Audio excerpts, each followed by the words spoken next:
everybody, and welcome to another exciting edition of the Modern Farming Podcast, brought to you by the Green Gene Foundation, where we cultivate agricultural excellence through education. We're your hosts, Chris and Tara, and together we're growing knowledge about the world that feeds us. That's right, Tara, and today we've got a special guest. He's the editor-in-chief of AgNet Media, Mr. Frank Giles.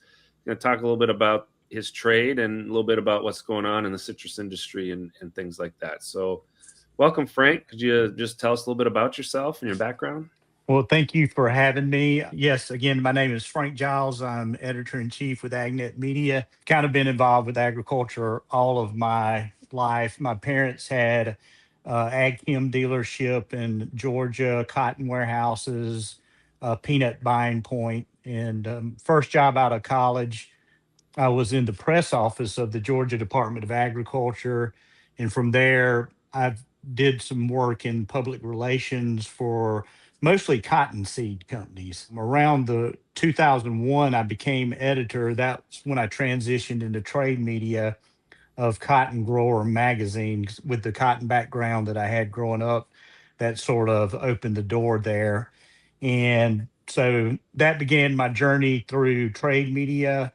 In 2007, I moved to Florida and became the editor of Florida Grower magazine. Once COVID started settling down, I came to AgNet Media, and Florida Grower magazine kind of came over with that transition. Since that time, I've been with AgNet, and we have a citrus industry magazine. We had Florida Grower magazine and specialty crop industry.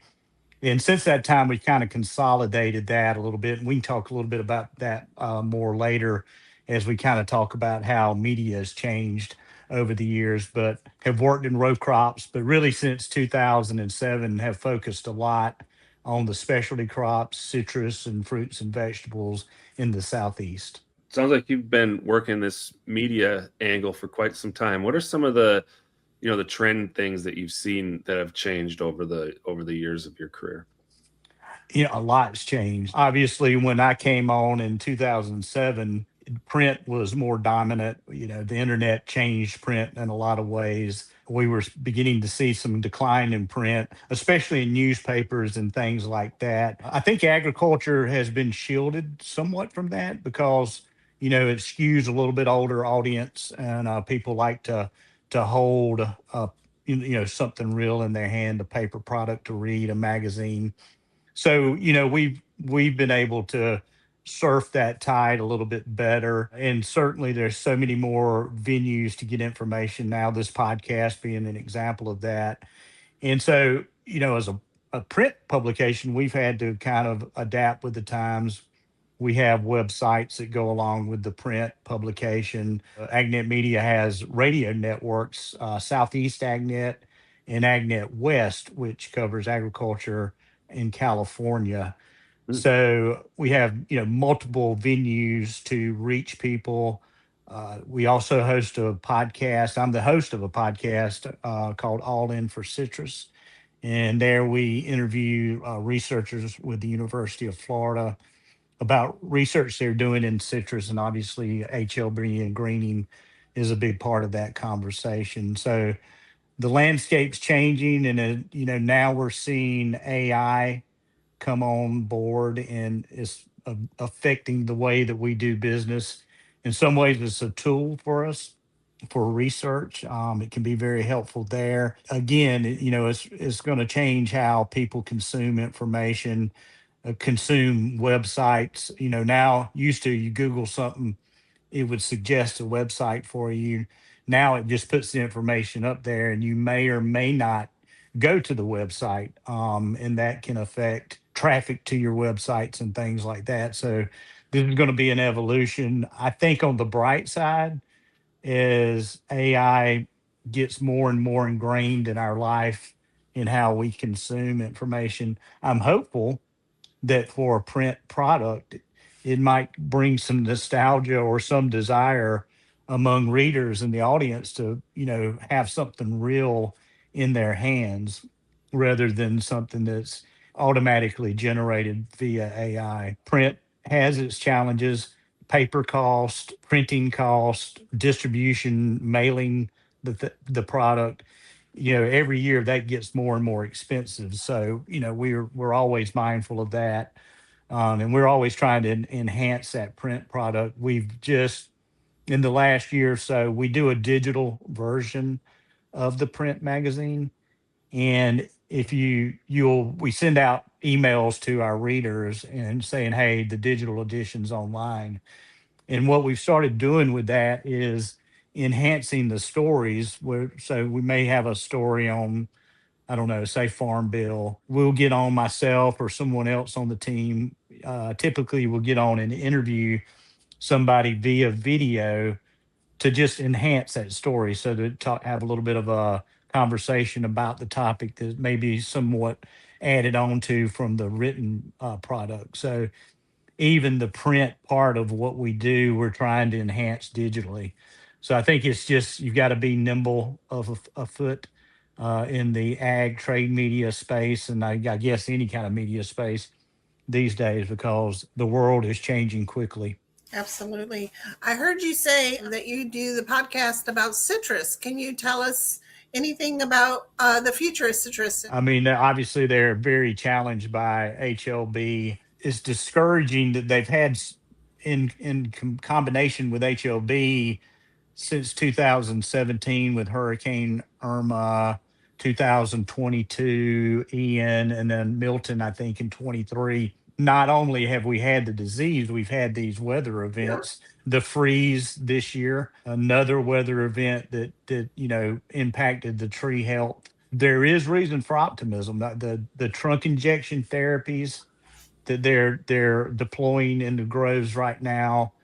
This year was the third treatment that most growers put out, and that does seem like it's having some positive effects. And the data from the researchers have shown that. But now talking to growers in the field, they're seeing that in their groves. And even this year, I was with a grower this week who happens to be our Citrus Achievement Award winner this year, Ned Hancock. So I was with him in his groves doing the interview for that story. And he was pointing out as we drove through the groves that obviously they took a hit from the freeze, but what they are harvesting, fruit quality in bricks, is the best he's seen in years. So that tells you that maybe this HLB bacteria in the trees is getting knocked back. And hopefully, without a weather influenced year, we can see yields improve and quality improve. I happened to ask Ned what he thought. I said, what do you think a bounce back citrus industry would look like? Saying these new treatments help or new varieties come along that are more resistant to the disease. And he said, it's hard to know, but he kind of had a number of 20 million boxes would be kind of a place where you could feel like the industry's sort of bouncing back, getting back to a more sustainable path. I think we're around what 12 million right now. So, we've got a ways to go, but that was interesting to me from a grower standpoint who's really close to it, to see that 20 million box number, which that seems reasonable to me. If they could get back there, that would be a great indicator that things are turning around in a positive way. The research that I've seen out there, these treatments, trunk injection therapies, I think they're definitely a short term fix. I don't know. I don't see that being a sustainable thing forever, but they've got new varieties coming on. In fact, just yesterday, this Solacea rootstock received EPA approval, and that's the first CRISPR edited rootstock that has much higher tolerance to HLB. So I think in combination, all of these things coming, we can start seeing that trend bounce back in the right direction. And again, that's all supported by the Citrus Research and Field Trial Program, which has really been a lifeline to citrus growers to get them to plant trees, because without planting trees, the industry can never recover. How about any focus on soil health and that type of practice? Do you see any of that coming through the research and through the UF and different areas? We do, and we write about that a fair amount. In fact, I was just working on a story on that this morning that'll be in our June issue, just talking about benefits of soil health and how you're seeing it more. The adoption of it has not been like cover crop. I was writing specifically about cover crops. You haven't seen quite the adoption of it in vegetable crops as you have in row crops and certain row crops. And a lot of that has to do with just the cropping system, the plastic and the timing and everything. But in certain cases, you are referenced in that story. Strawberries over in the Plant City area, more and more of them are putting sun hemp as a cover crop between their strawberry crops because of the nematode reduction benefits and other things. In that story, I've asked Sarah Strauss, who was kind of the soil health guru at University of Florida, to give me her top 5 favorite cover crops and why. So that'll be included with the story. So I'm waiting. I haven't heard back from her yet, but she's working on it. So I'm anxious to see what her favorite cover crops are. Well, I'm anxious too. I'll be looking for that article. You're talking about some of the interviews you've been doing. Do you have anyone that like stands out, was really exciting, or a standout interview that you can think of? I think so. And this is someone you know well, just in the frame of soil health, Brad Turner.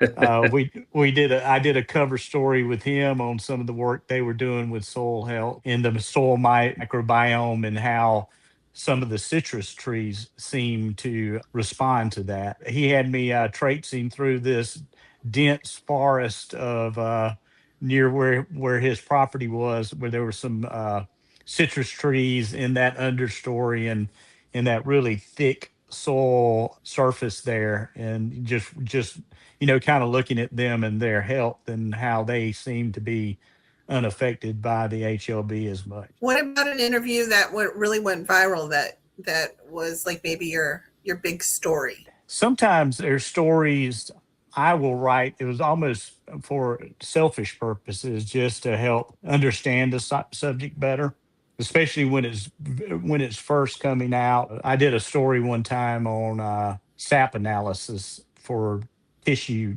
checking more enhanced tissue testing that was being done in citrus to really fine tune the nutrition need of the plants. And I was hearing more and more about it from growers, but I didn't know a lot about it myself. So sometimes when I'm curious to learn, I said the best way to do it is to write a story about it.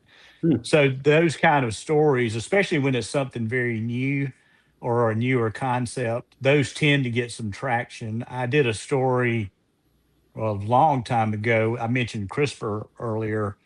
When CRISPR was first being discussed, I knew really nothing about it. So I did a story and just talked about it and how it might be applied in some instances in agriculture. And that one caught some traction too, because people were in agriculture were beginning to hear about it some, but at that point it was somewhat of a new concept. So those tend to be ones that catch on, because it's things that may be somewhat new, a new concept in agriculture. Tell us a little bit about what's happening with the Citrus Expo this year. I understand it's changed venues a little bit. For many, many years, the Citrus Expo was held at the Lee Civic Center in Fort Myers. And through several different circumstances, we could no longer have it there.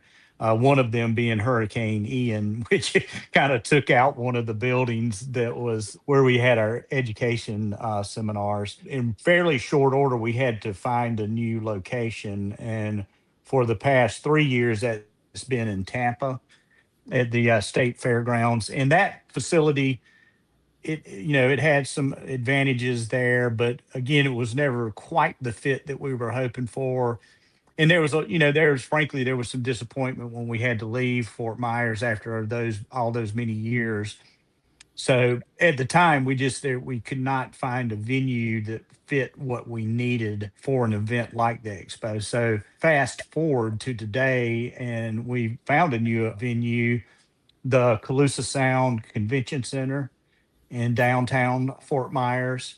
and it's a great facility. It's even better is the hotel, the Luminary, is actually connected to the convention center. So this will be the first time ever that we've had the host hotel and the space where we have the trade show and seminars in the same spot. We're very excited about that. And in some ways, it's more of a destination type event now because this is a really nice hotel, rooftop bar on the hotel, and then downtown Fort Myers, there's a lot of entertainment options. So we've never really had that opportunity.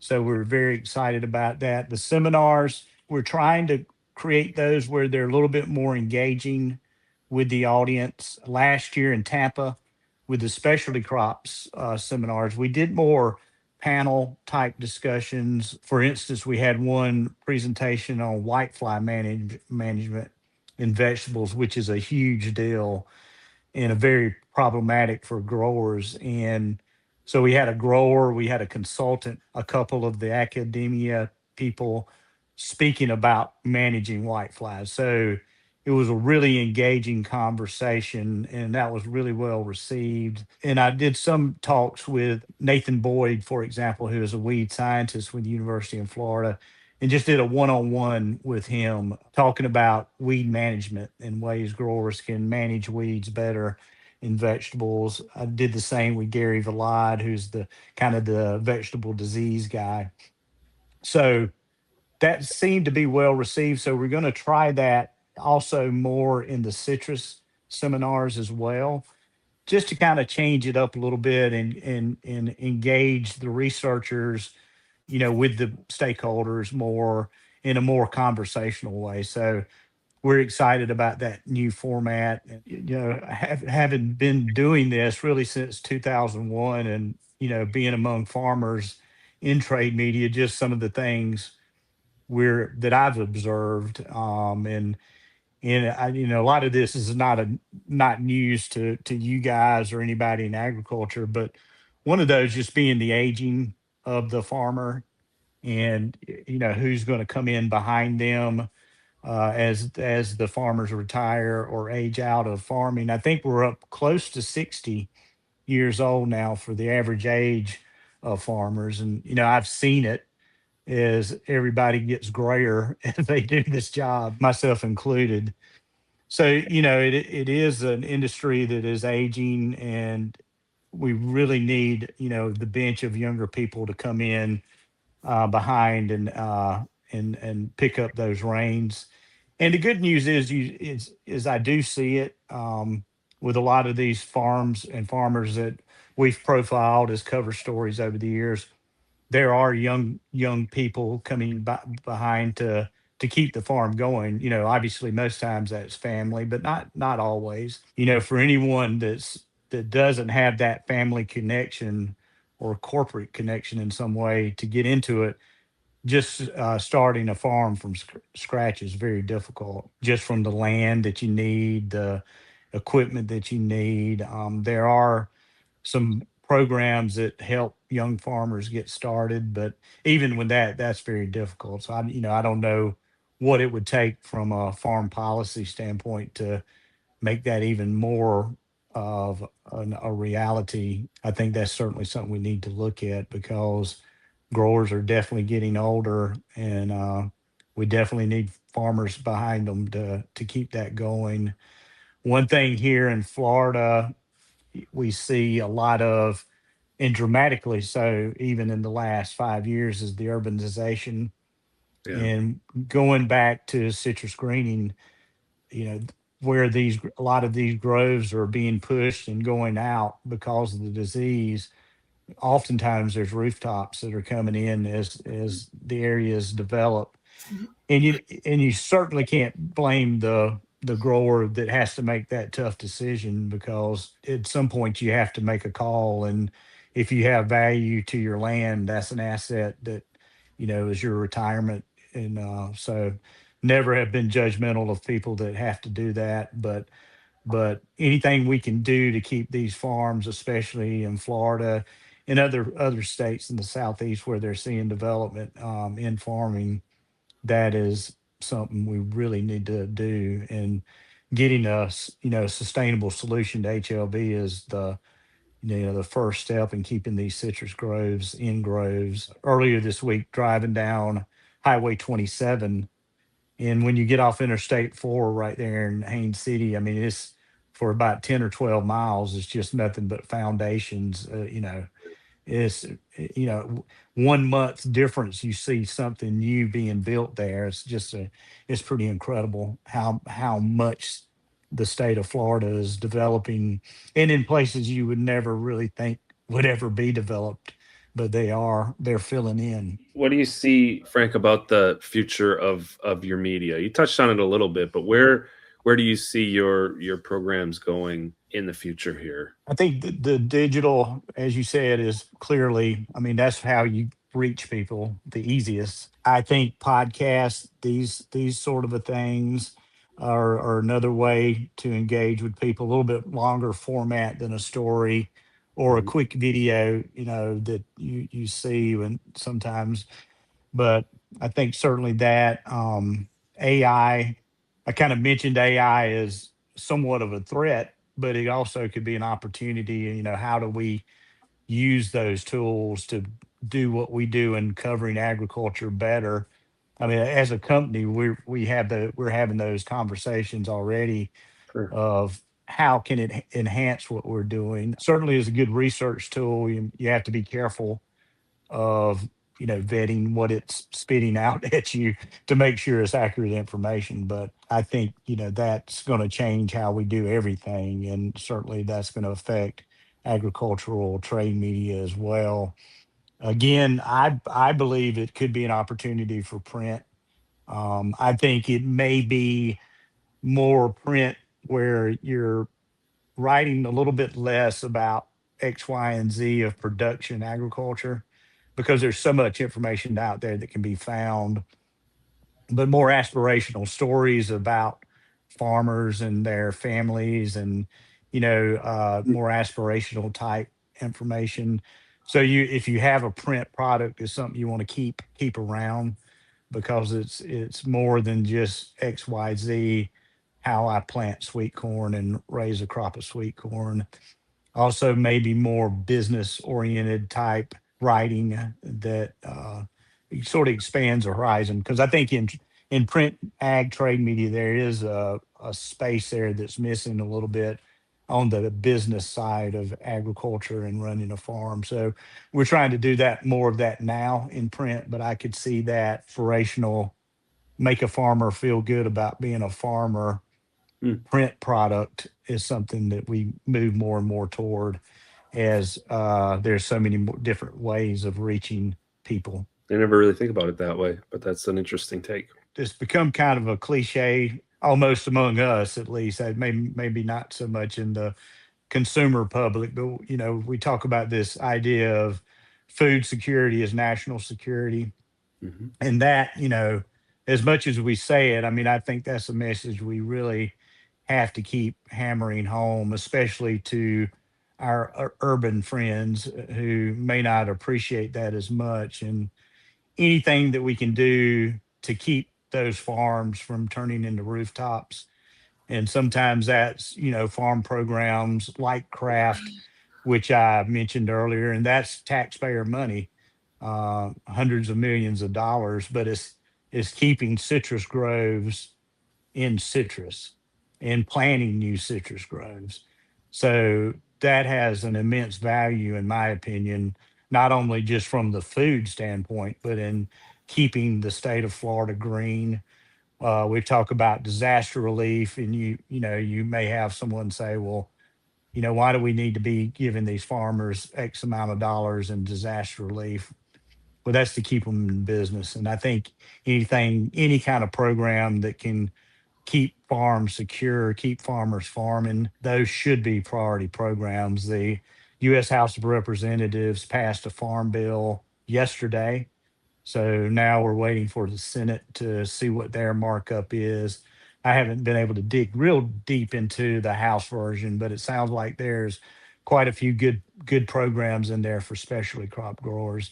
So, that food security is national security is can be somewhat cliche, but it's a really important message that we really need to hammer home with our urban friends and even in our ag community. Absolutely. So thanks for watching. That's about all we have time for today. Thanks for listening to Modern Farming Podcast. Be sure to follow us and join us again as we grow in knowledge about the world that feeds us.